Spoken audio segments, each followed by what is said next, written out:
Interlodge Freemason Basketball League powered by the so-called ballers. You are watching ALTP against Hawk 2. Good morning, everyone. I'm your host, the one and only Ludwig Van Magic Man. You know who I am. And first points will go for ALTP.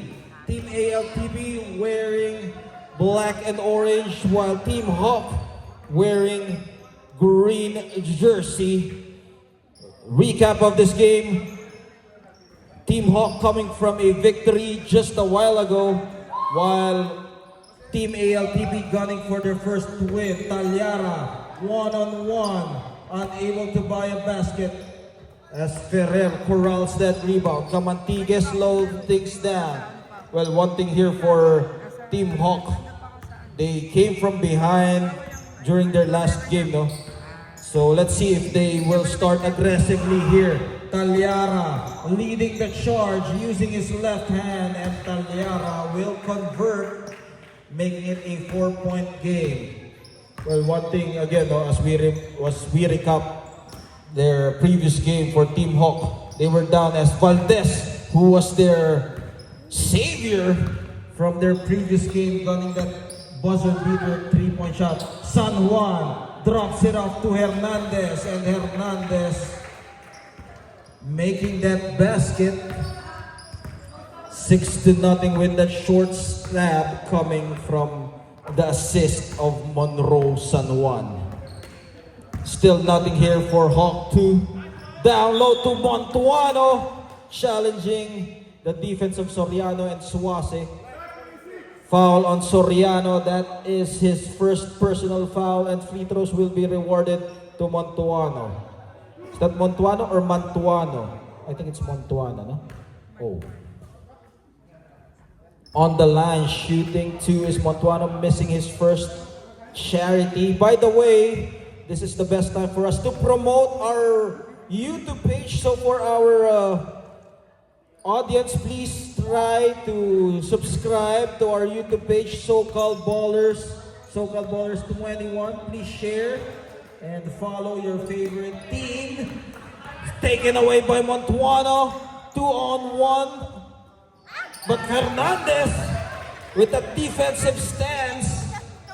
Down low Suase, unable to control it. Soriano with the rebound. Camantigue controlling it. Here comes Paraiso, drops it up to Montuano, using the right hand and using the board as his friend. 6-2 is our score in the opening minutes of this second game in your Sunday Super Bowl. Valdez able to track down the rebound, and it touches the foot of Ferrer. Miscommunication right there. ALTP, their team standings 0-1, while Team Hawk winning their first game just a while ago. Drop pass to Hernandez. Hernandez unable to buy a basket. Rebound clobbered by Montuano. Valdez at the middle. They give it to Montuano. Montuano looking at his options from the corner. Camantigue, front iron. Hernandez in transition. Hernandez, crossover. Hernandez. He will be called for the foul. That would be on Camantigue. Camantigue, that is his first personal foul. First team foul for Team Hawk. Hernandez on the line, shooting two. So this is going to be a tongue twister as we see Fernandez. No? Hernandez and Fernandez, both guys from coming from different teams. Fernandez in the ball game, so just one letter separating both guys. No? Fernandez and Hernandez. Okay, on the line, makes the basket as they extend that lead to 6-8-2. Well, this is a deja vu of the first game, no? Team Hawk also down during the opening minutes, but they were able to mount a comeback behind this guy's performance. Well, he has been leading their team, Fernandez, no? Of Team Hawk. Suase able to cut away that play As Hernandez, defensive awareness from him. Baseline throw in. Looking for the cutters. Hernandez to Suase, to Soriano. Soriano powers his way down low as he gets a second serving. And ball will remain with ALTP. A chance for them to make a basket. From the corner, San Juan lets it fly. Bounces off. Baseball pass.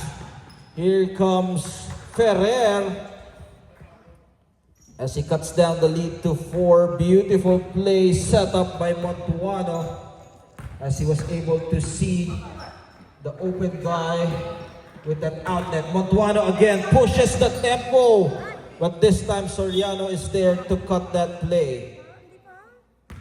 Oh, it will be a turnover as ALTP.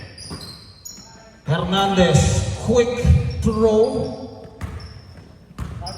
And Valdez will slow things down here. Fernandez will be manning the point guard chores. Crossover, sudden change of pace as Montuano connection. Fernandez to Montuano, reverse layup. And all right, so no timeouts, some clarifications here. So play continues. Over there, over here. No timeout. So ball will go to team ALTP. Ay, no, pero i-adjust mo naman.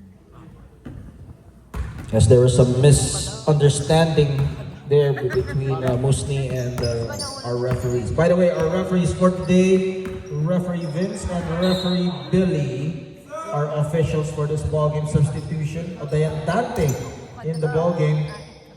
Well, those jerseys are giving me some confusion between Dayan Dante and Musni. No, that ever since the first game, no? Well, they look alike. They wear the same jersey. But here comes Dayan Dante wearing that Jordan 12 cherry. Montuano bounces off from that three-point shot, and then Montuano, both ends of the floor. Valdez lights it up short.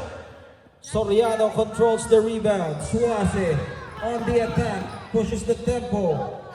Sees no opening, decides to take it by himself. Hernandez is there for the offensive putback. San Juan short. Talyara, short stab for Talyara. 10-6 with 12 minutes and 15 in the first half. Fernandez, Dayan Dante, corner, and they swing that ball around looking for Valdez. Valdez creating some space. There's some chaos down the floor. Camantigue left wide open, and he will knock it down from the corner pocket, cutting the lead down to 110-9. Camantigue from long range. Hernandez trying his own version. Too strong. A chance for Team Hawk to grab the lead. Hernandez, hesitation block, but he will get a piece of the hand. Foul, substitute number 3.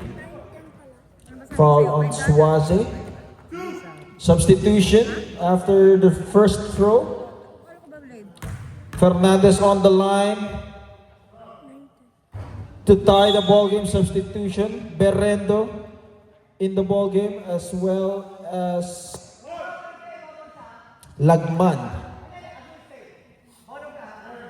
Fernandez will try to complete his charities.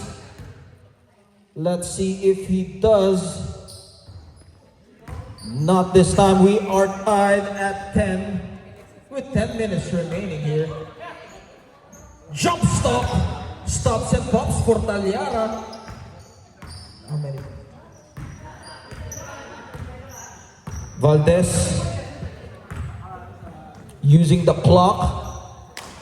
Camantigue again, no hesitation for Camantigue, but Montuano is there to recover it from the corner. Fernandez at the post. Montuano able to power himself, muscling his way down low as he makes the basket. We are tied at 12. Suaze to Berrendo. Berrendo being tightly guarded here, stolen away by Dayandante. Dayandante forwards it to Fernandez, and Fernandez again. Well, this guy has been leading the fast break, always on the hunt on the backcourt. Berrendo from the corner. San Juan with the hand on his face, too strong. Nothing for him. Valdez to Dayandante. Dayandante goes all the way, kicks it out from the corner. Valdez again pulls the trigger, and Valdez buckets for him. Well, that has been his bread and butter.